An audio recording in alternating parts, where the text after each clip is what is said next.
क्या कहेंगे आप?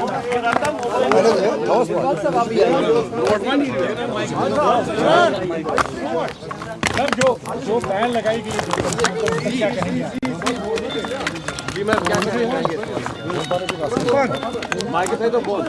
माइक जरा थोड़ा नीचे कर लीजिए, थोड़ा बन पाए। ये बहुत बुरा है जो हुआ है। अवामी एक्शन कमेटी हो या इत्तेहादुल मुस्लिमीन हो, ये अच्छी बात नहीं है। आप सब लोग जानते हैं जो मीरवाइज उमर फारूक साहब हैं, वो खुद विक्टिम हैं। उनके वालिद शहीद मौलवी फारूक साहब, उन्होंने ये पार्टी बनाई हुई है और उन्होंने शहादत भी दी है। और इसी तरह जो मसरूर अंसारी साहब हैं, ये सारी एक सोशो पॉलिटिकल ऑर्गेनाइजेशंस हैं।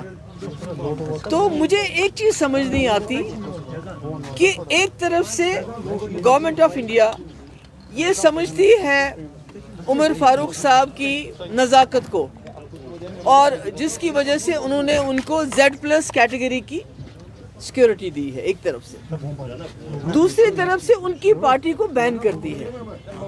ये बात मेरी समझ से कोसों दूर है कि आखिर ये जो मस्कुलर पॉलिसी है ये कब तक चलाएंगे। या तो ऐसा है कि ये मौलवी उमर फारूक साहब हो या जो ये दूसरी जमात है इत्तेहादुल मुस्लिमीन अंसारी साहब हो, या तो गवर्नमेंट ऑफ इंडिया इनको ब्लैकमेल कर रही है किसी चीज़ के लिए कि आप ऐसा करो, आप ऐसा करो। तो अगर वो नहीं करते हैं तो फिर वो एक्शन लेती है। मुझे नहीं मालूम, क्योंकि मुझे ये समझ नहीं आती। एक तरफ से आप एक शख्स को Z+ कैटेगरी में लाते हो, सिक्योरिटी देते हो, दूसरी तरफ से उसकी ऑर्गेनाइजेशन को बैन करते हैं। तो मैं समझती हूँ, मेरा ये ख्याल है कि ये नहीं होना चाहिए। आपने बहुत मस्कुलर पॉलिसी इख्तियार की, अब कहीं ना कहीं लोगों को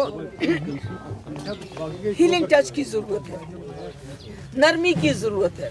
तो ऐसे में जब आप एक रिलीजियस हेड के खिलाफ इतना बड़ा एक्शन करते हैं तो कहीं ना कहीं कश्मीर के दिल और ज़्यादा आप तकलीफ पहुंचाते हैं। मैम, लीडर ऑफ अपोजिशन ने आपको तनकीद का निशाना बनाया, कहा ये जमात इन्हीं की खामख्याल जमातों की पैदावार है, इसीलिए इन्हें ज़्यादा तकलीफ हो रही है। ये देखिए ना, लीडर ऑफ अपोजिशन से ये पूछना चाहिए कि आपकी सरकार ने अभी उनको Z कैटेगरी की सिक्योरिटी दी है, वो क्यों दी है अगर उनको खतरा नहीं है? इसका मतलब है कि वो विक्टिम है, उनके वालिद ने शहादत दी है मौलवी फारूक साहब ने, और आज उसी वजह से मीरवाइज उमर फारूक को Z+ कैटेगरी दी गई है ताकि खुदा ना खास्ता उनके साथ कोई गलत काम ना हो, कोई बुरा ना हो। अगर वो एंटी नेशनल होते तो फिर सिक्योरिटी तो नहीं देते ना। मैम इमोशनल हो गई आप, क्या वजह है कि आप इमोशनल हो? आपके आप नहीं, देखिए, नहीं इमोशनल की बात नहीं है। मैं समझती हूँ कि जो इस वक्त जम्मू कश्मीर में हो रहा है, मतलब कि आप एक रहनुमा जिसके वालिद ने कुर्बानी दी, इतनी बड़ी कुर्बानी दी है, आप उसकी पार्टी को बैन करते हो किस वजह से? और अफसोस तो ये है कि जो यहाँ चुनी हुई सरकार आई, जिससे लोगों को उम्मीद थी कि कहीं ना कहीं हमारा बचाव होगा, तो उसका तो उल्टा हो रहा है। अगर इससे पहले बीजेपी ने जमात इस्लामी को बैन किया, हमको तो सोचते थे गवर्नर रूल है, क्या करेंगे, आवाज़ उठा सकते हैं। मगर आज अवामी राज के होते हुए इतनी ज्यादती हो रही है और जो रूलिंग पार्टी है वो हाथ पे हाथ धरे बैठी हुई है, कुछ भी नहीं कह रही है, कुछ भी नहीं कर रही है।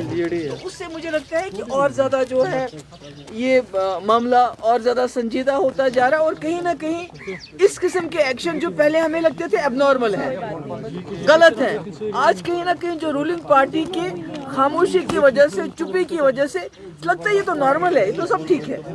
नरवा जी, अभी चूंकि एग्रीकल्चर का सीजन आ रहा है और यहाँ से खबरें आ रही है कि वॉलनट और आलमंड